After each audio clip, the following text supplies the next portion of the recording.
नमस्कार दोस्तों। फ्रांस क्रांति के नायक नेपोलियन बोनापार्ट को तो आप जानते ही हैं। एक नेपोलियन भारत में भी हुआ जिसे बहुत कम लोग जानते हैं। शुरू में मामूली सा नमक विक्रेता, फिर अपनी सूझबूझ से सेनापति से लेकर मुख्यमंत्री और प्रधानमंत्री तक बना। बंगाल से लेकर आगरा से लेकर कालपी, ग्वालियर, पंजाब के कुछ हिस्से और दिल्ली तक को तलवार की नोक पर उसने अपने कब्जे में करके मुगलों को खदेड़ दिया था। पानीपत की दूसरी लड़ाई में किस्मत ने उसके साथ धोखा किया, वरना देश का इतिहास कुछ और ही होता। यह महायोद्धा कोई और नहीं, हेमू उर्फ हेमचंद्र विक्रमादित्य था। मौजूदा हरियाणा में मेवात के रेवाड़ी परगने का हेमू मूल रूप से धूसर वैश्य था। औरंगजेब नामा में उसे बंगाल का बनिया बताया गया है। खैर, युवावस्था में वह नगर की सड़कों पर नमक बेचा करता था। एक बार उसके पिता के कारवां को डाकुओं ने घेर लिया। तब उसने वीरता से मुकाबला किया। वह कद काठी में कोई बहुत मजबूत नहीं था, लेकिन बहुत ही सूझबूझ वाला, अति वीर, साहसी और महत्वाकांक्षी था। अपनी इस जीवटता से ही वह आदिल शाह के शासन में शिखर तक पहुंचा।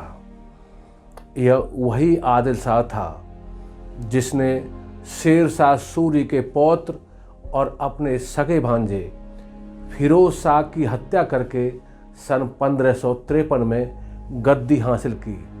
आदिल शाह एक अयोग्य और निकम्मा शासक था।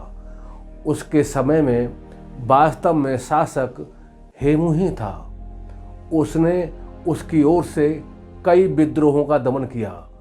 सबसे पहले बंगाल में शाह मोहम्मद को मारकर बंगाल पर कब्जा किया। फिर इटावा, कालपी और आगरा पर कब्जा किया। हुमायूं की मृत्यु हो चुकी थी।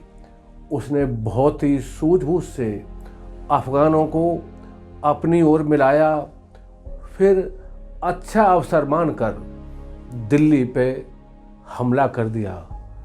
6 अक्टूबर 1556 को उसने दिल्ली में तुगलकाबाद के पास मुगलों की सेना को हराया। युद्ध में मुगलों के 3000 सैनिक मारे गए। हेमू के खौफ से मुगल सेना का कमांडर तरड़ीवेग बचे खुचे सैनिकों के साथ जान बचाकर भाग निकला। इन्हें मिलाकर हेमू 22 युद्धों का विजेता था। उसकी इन उत्कृष्ट सफलताओं से खुश होकर ही आदिल शाह ने उसे हिंदुओं की सर्वोच्च विक्रमादित्य की उपाधि से सम्मानित किया। दिल्ली के पुराने किले में उसका वाकायदा राज्याभिषेक किया गया।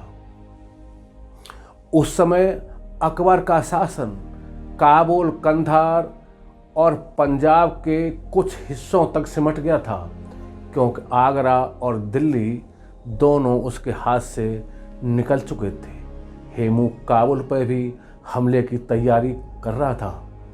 अकबर हेमू को चुनौती देने के बजाय पंजाब के कलानौर से काबुल की ओर लौटने के पक्ष में था, लेकिन उसके संरक्षक बैरम खान ने उसे युद्ध के लिए तैयार किया।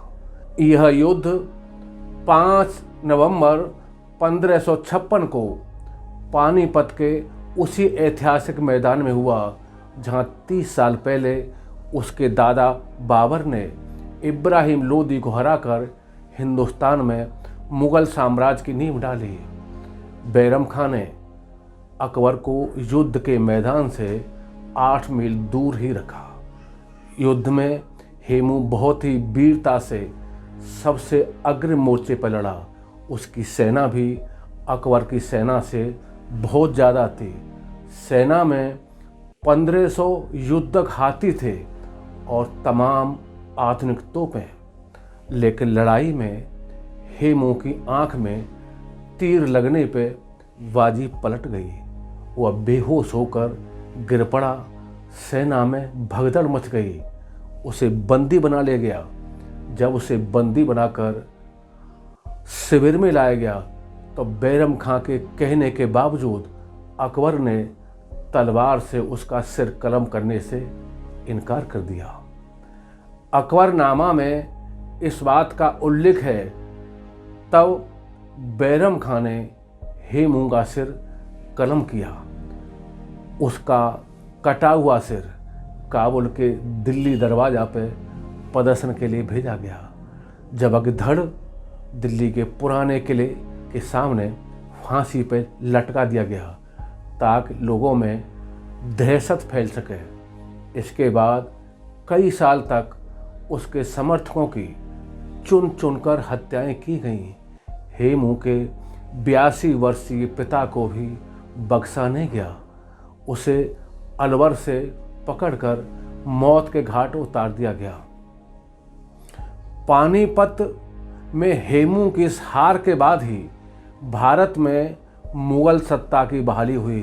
बंगाल तक का जो सारा क्षेत्र हेमू के कब्जे में था, उसे कब जाने में अकबर को 8 साल लगे। जाने माने इतिहासकार राजकिशोर शर्मा राजे की पुस्तक तवारीख आगरा के अनुसार मुस्लिम शासनकाल में टोडरमल के बाद हेमू ही था जो प्रधानमंत्री पद तक पहुंचा। वह वास्तव में दिल्ली का अंतिम हिंदू सम्राट था। अनेक इतिहासकारों ने उसे भारत के नेपोलियन की संज्ञा दी है। जय हिंद, जय भारत।